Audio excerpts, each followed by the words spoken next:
నువ్వు ఒక్కసారి వెళ్ళావా ఇప్పటికి? ఎలాగుండింది నీకు?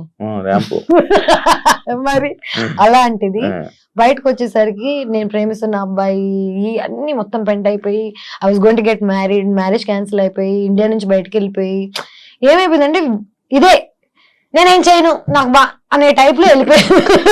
నాకేం వద్దు నేను వెళ్ళిపోతాను అనే టైప్ లో వెళ్ళాను. That was probably my peak situation. And ఆ పీక్ నేను యూజ్ చేసుకోలేదని అందరూ అనుకుంటారు, but maybe there is another peak.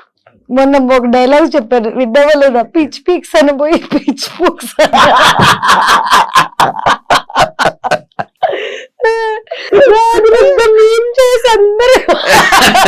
నేను దాట్ ఇన్నోసెంట్ రే, లైక్ చిన్నప్పుడు నేను పిచ్ పీక్స్ అని పోయి సంథింగ్ ఎల్స్.